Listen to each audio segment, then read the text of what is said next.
and welcome back to another Christmas gluten-free, lactose-free and yeast-free baking video. How are we doing today? Today I'm going to be showing you my recipe for some gingerbread men. That of course are going to be gluten-free, lactose-free and yeast-free. You will be needing the following equipment: some scales, some measuring spoons, 2 baking trays or cookie sheets, some baking paper and some spray oil. And seeing as I've got everything in front of me, I am going to prepare them now.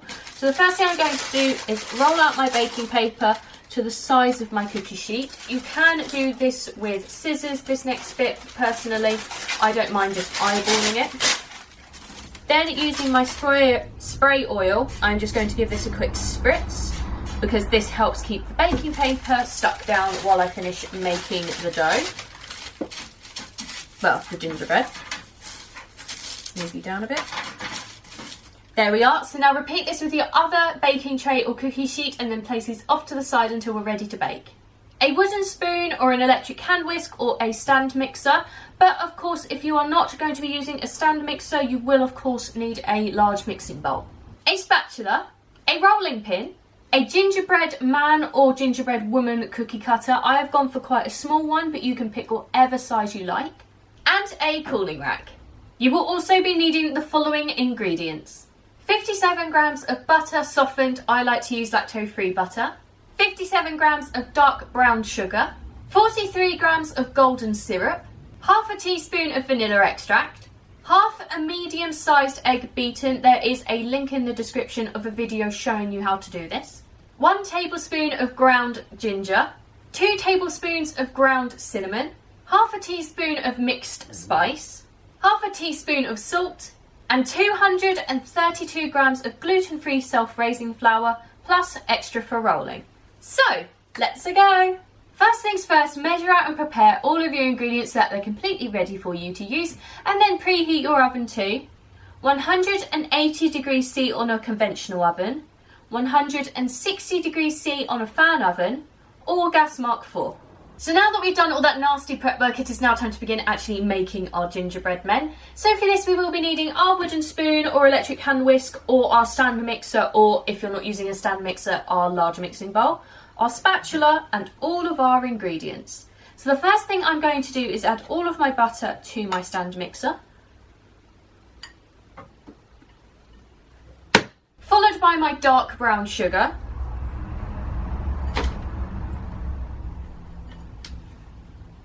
and now I'm going to mix this lot together until it becomes light and fluffy. Although considering it's dark brown sugar, you won't really go light, so I'm just going to say until it is fluffy.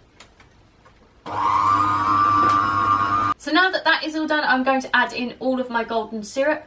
If you wanted life to be a bit easier for you, you can grab a cup of boiling or mug of boiling water and leave your spatula in it for a couple of minutes, and then, well, not a couple of minutes, a minute or two, and then add the golden syrup with the spatula then, as it will really help the mixture get into, help the golden syrup get in there.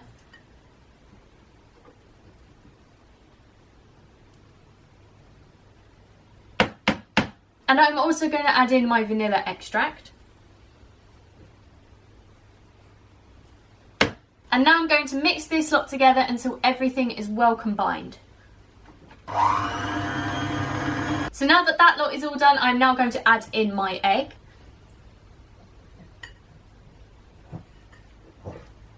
And now I'm going to mix that in until we have a nice smooth batter. So now that that lot is all done, I'm now going to add in my ground ginger, my ground cinnamon,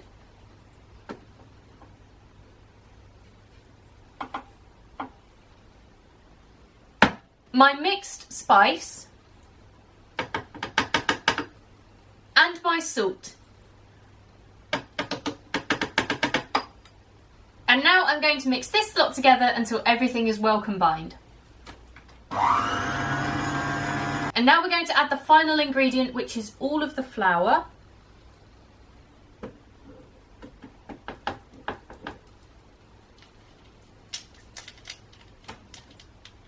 And now we're going to mix everything together for one final time until everything is fully combined.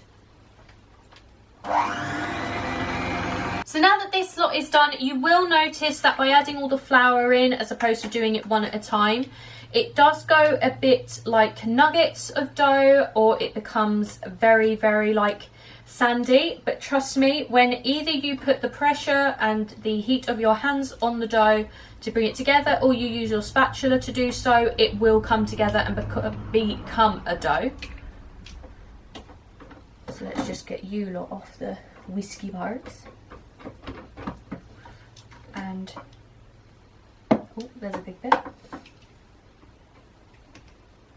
There we go. Oh, bring you in.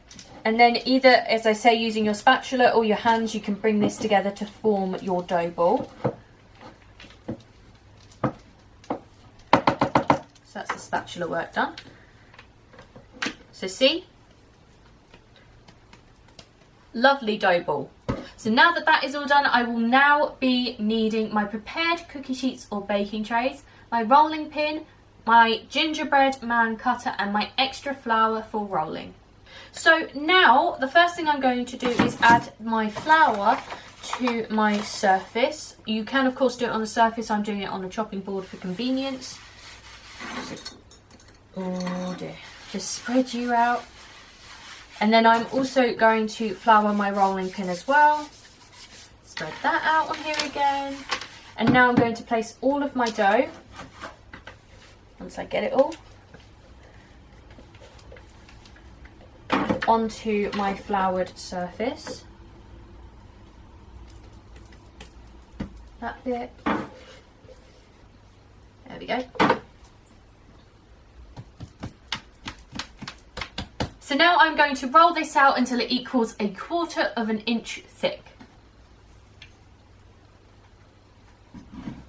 Okay, so now that that's done, I'm going to grab my cookie cutter and press in and make as many shapes as I possibly can and stick them straight onto my baking tray or cookie sheet.